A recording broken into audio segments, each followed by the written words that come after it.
L'épidémie d'Ebola ne freinera pas le processus électoral au Libéria. Les élections sénatoriales auront lieu dans le pays dans moins d'un mois.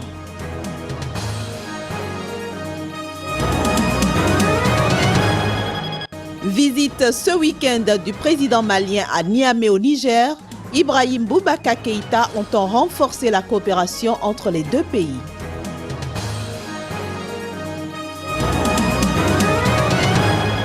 J-1 pour la présidentielle en Tunisie. 28 candidats sont en lice dans le leader de Nida Tounes qui a remporté 86 sièges selon les résultats définitifs des législatives du 26 octobre. Voilà pour le sommaire de cette édition. Bonjour et bienvenue à toutes et à tous. Mais tout d'abord, nous allons nous rendre au Burkina Faso. Le lieutenant-colonel Isaac Zida a transmis le pouvoir au président de la transition, Michel Kafando. Cette transmission symbolique a été marquée par le passage d'un drapeau burkinabé des mains de Isaac Zida à celle de Michel Kafando, qu'il a ensuite brièvement agité en direction de la foule réunie au Palais des Sports de Ouagadougou. C'était hier dans la soirée en présence de 6 chefs d'État africains, parmi lesquels Ibrahim Boubacar Keïta du Mali, Macky Sall du Sénégal et John Dramani Mahama du Ghana.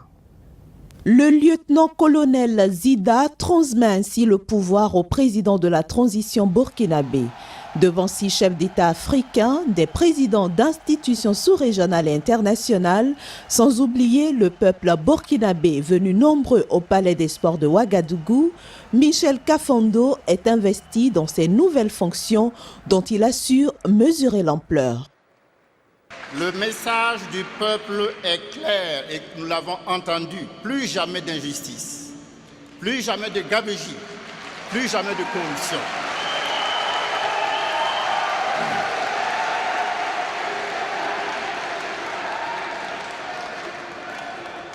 Tout nous conduit donc à prendre nos responsabilités pour répondre à cet appel. Dans son discours d'investiture, Michel Kafando a envoyé un autre signal fort en annonçant des investigations pour identifier le corps du président Thomas Sankara, tué lors du putsch qui porta au pouvoir en 1987 Blaise Compaoré.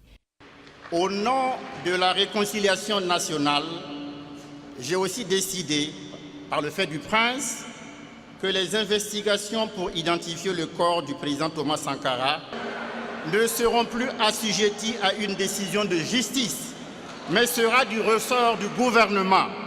Et d'ores et déjà, aujourd'hui même, à cet instant même, cette autorisation est accordée. 3 semaines après la chute de Blaise Compaoré, contraint à la démission le 31 octobre par la rue, c'est donc parti pour une année de transition au Burkina Faso. Transition qui sera conclue par des élections présidentielles et législatives en novembre 2015. Quelques personnalités présentes hier à cette cérémonie d'investiture ont livré leurs impressions à la presse. Suivons-les. Pour les États-Unis, ça c'est une grande étape. Nous avons toujours essayé de pousser pour un gouvernement civil. Et voilà, aujourd'hui, nous assistons à cette passation de pouvoir entre le militaire et le civil.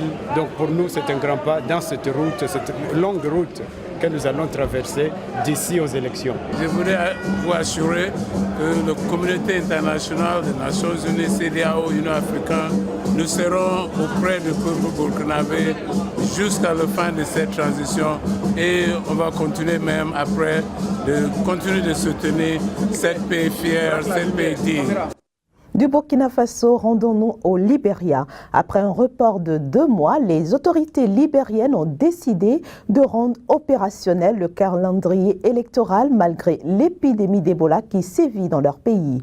Dans moins d'1 mois, les Libériens vont devoir se rendre aux urnes pour des élections sénatoriales partielles. La nouvelle a été rendue publique par la Commission électorale nationale du Libéria qui a annoncé hier le démarrage officiel de la campagne électorale. L'ambiance de campagne au siège d'un des candidats en vue à travers ce reportage. Ils sont 139 candidats autorisés à se présenter aux prochaines sénatoriales partielles. Parmi eux figure l'un des fils de la présidente Sirleaf, Robert Sirleaf, et l'opposant et ancienne gloire du football libérien, George Weah. Deux prétendants de taille à l'unique siège à pouvoir dans le comté de Montserrado, qui inclut la capitale Monrovia. Pour son adresse à des centaines de partisans rassemblés au siège de son parti, le Congrès pour le changement démocratique, George Weah a signifié à ses militants que nul ne sera de trop pour remporter le siège en jeu. Le premier combat à mener pour y arriver est celui de la santé. Ebola est notre ennemi commun. Prenons toutes les précautions parce que cette vie est précieuse. Si vous avez un but, si vous avez un rêve, vous devez être en vie pour pouvoir les exaucer. Donc vous devez rester prudent pour vous assurer que vous serez encore là demain. Mais plaise à Dieu, Ebola disparaîtra. Il invitera ensuite ses militants à ne céder à aucune provocation si cela arrivait. Laissez-moi vous dire quelque chose. Je suis le leader du Congrès pour le changement démocratique. Je prêche pacifiquement. Je vous demande d'être pacifique. Le fait que nous soyons pacifiques ne veut pas dire que nous sommes faibles.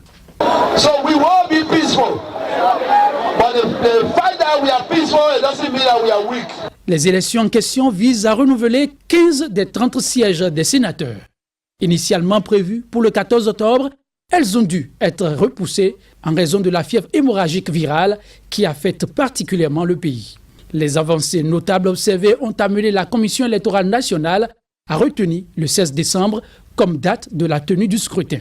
La campagne électorale, elle, est prévue pour se dérouler du 20 novembre au 14 décembre.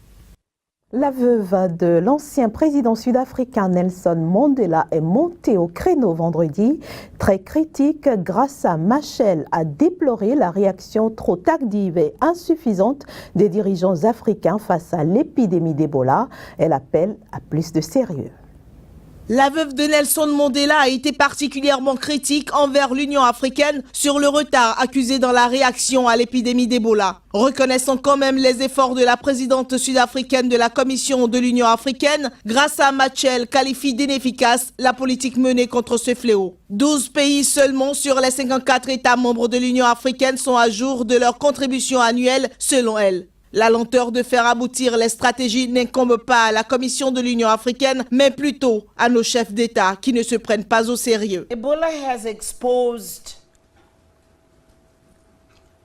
maybe the worst of weaknesses of Ebola expose les pires faiblesses de nos institutions, car nos gouvernements, nos pays qui ont été affectés se sont trouvés totalement pris au dépourvu. La CEDEAO représente tous les Africains en Afrique de l'Ouest, mais elle n'a pas vite tiré la sonnette d'alarme. Oui, il est vrai que l'Union africaine a convoqué une réunion des ministres de la Santé, mais combien de temps après? Yes, it is true that African Union then called a meeting of ministers of health. But how long after? Aux yeux de la veuve de l'ancien et défunt président sud-africain, l'Afrique se dévalue elle-même par sa négligence et sa politique de main tendue. Une position de laquelle les pays de ce continent ne pourront être vus que de haut par ceux développés.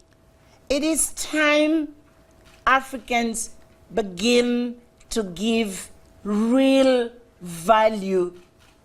Il est temps que les Africains accordent sa vraie valeur à la vie humaine, en d'autres termes, à la vie de chaque Africain, qu'ils la prennent au sérieux. Si nous ne faisons pas cela, nous continuerons d'être des marionnettes aux mains de tous et nous continuerons d'être stigmatisés et plus que stigmatisés. Vous savez ce qu'ils pensent, ils nous méprisent et c'est à nous d'agir de façon à projeter notre sens de la dignité pour que les gens nous respectent.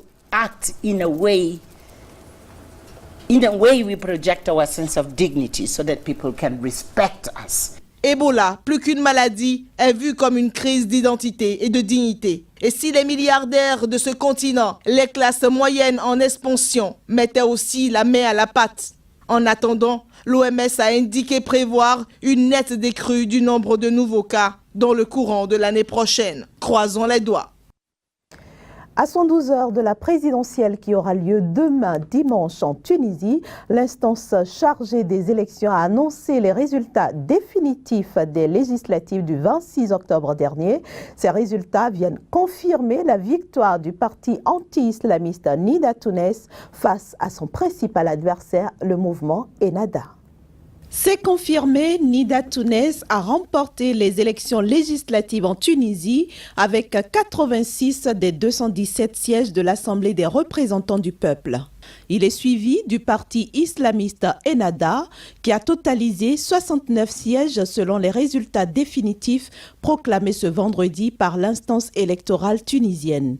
En troisième position, on retrouve l'Union patriotique libérale avec 16 sièges, soit un de plus que le Front populaire, une coalition de gauche et d'extrême gauche. 3 579 257 personnes ont voté au total, ce qui représente plus de 70% des personnes inscrites au scrutin. Ces résultats définitifs des législatives tombent au lendemain de la fin de la mission de l'Assemblée nationale constituante tunisienne, élue en 2011 pour rédiger une nouvelle loi fondamentale après la Révolution. Pour marquer ce moment solennel, les députés ont paraphé un à un une copie historique de la Constitution adoptée en janvier 2014. Je pense, maintenant que je revois tout ça, ça valait la peine, tous les moments de stress, de querelle sur ce qui doit être mis et pas mis dans la Constitution.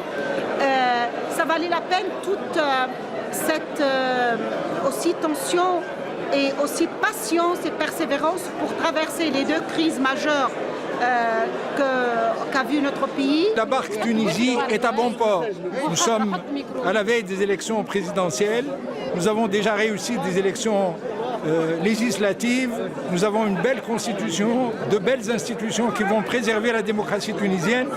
Il faut quand même respecter tous ces engagements et je pense que les futurs représentants du peuple tunisien veilleront à continuer cet ouvrage. Une nouvelle séance plénière aura lieu à l'issue des élections présidentielles pour présenter les nouveaux députés élus à l'issue des législatives du 26 octobre 2014. En attendant, tous les regards sont tournés vers dimanche, date de l'élection présidentielle où les Tunisiens écriront une nouvelle page de leur histoire en choisissant entre le chef de Nida Tounes, Beji Caïd Essebsi, donné favori, et 27 autres candidats dont l'actuel chef de l'État, Moncef Marzouki. Voilà, mesdames, messieurs, ce sera tout pour cette édition que je vous remercie d'avoir suivi. Ce fut un plaisir d'être en votre compagnie. Le programme se poursuit sur Sika TV. Restez donc câblés Sika.